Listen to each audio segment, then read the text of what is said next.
Oke, hari ini kita akan membahas transformasi yang lain. Kalau sebelumnya adalah transformasi Laplace, sekarang kita akan membahas transformasi Fourier. Jadi penemunya Bapak Fourier gitu ya namanya. Jadi Fourier ini adalah merubah dari domain waktu, domain T, ditransformasikan menjadi domain J omega, gitu ya. Oke, cara melakukan transformasinya, jadi dengan asumsi bahwa S itu adalah sama dengan J omega.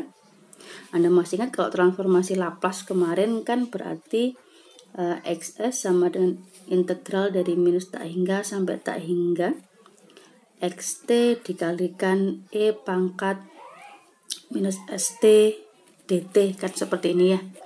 Karena S sama dengan J omega, maka X J omega sama dengan integral minus tak hingga sampai tak hingga dari sinyal yang mau kita transformasikan dikalikan E pangkat minus J omega T dt. Ya, oke. Transformasi Fourier ini dilakukan untuk sinyal yang sifatnya adalah aperiodik. Jadi sinyalnya ini tidak berulang setiap T gitu ya. Kalau sifatnya adalah periodik, maka bukan transformasi Fourier, tapi disebut dengan Fourier series. Series ya. Tapi kita hanya akan membahas transformasi Fourier saja karena memang secara umum sinyal itu sebagian besar sifatnya adalah aperiodik. Oke. Jadi transformasi Fourier kita contoh misalkan, langsung aja contohnya. Oke, contoh. Jadi misalkan ibu punya sinyal sederhana gitu ya. XT adalah E pangkat berapa ya? Misalkan contohkan E pangkat minus AT ya.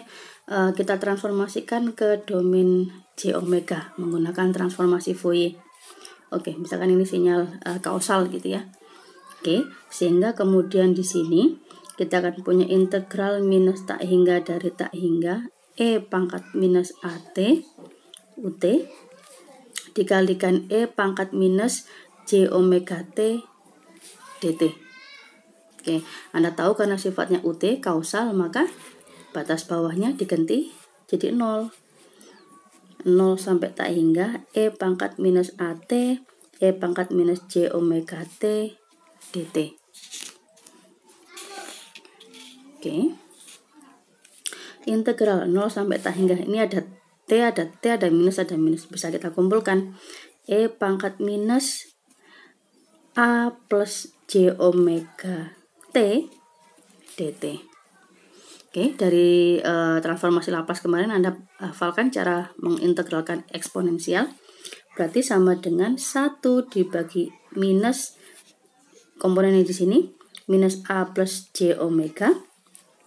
Di sini menjadi E pangkat minus A plus J omega T dari batas 0 sampai tak hingga.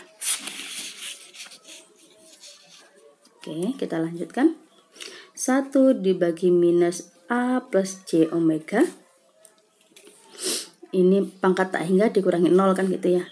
Berarti E pangkat minus tak hingga dikurangi E pangkat 0.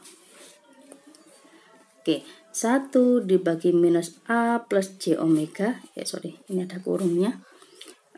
E pangkat minus tak hingga, Anda masih ingat sama dengan 0 min 1.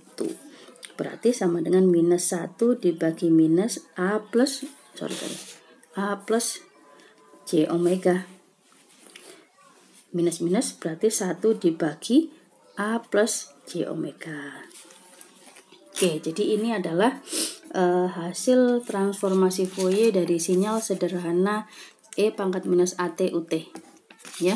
Nah, seperti halnya transformasi Laplace, maka Anda bisa menemukan tabel transformasi Fourier ya. Jadi sudah dihitungkan semua kemungkinan yang terjadi. Jadi download dan juga dilihat tabel transformasi Fourier-nya. Jadi semua sudah ada pasangannya. Oh, kalau E pangkat, misalkan ini, E pangkat minus 2T. Ketika ditransformasikan Fourier berarti menjadi 1 ditambah 2 plus J omega. Gitu ya. Jadi silakan di-download tabel transformasi Fourier-nya.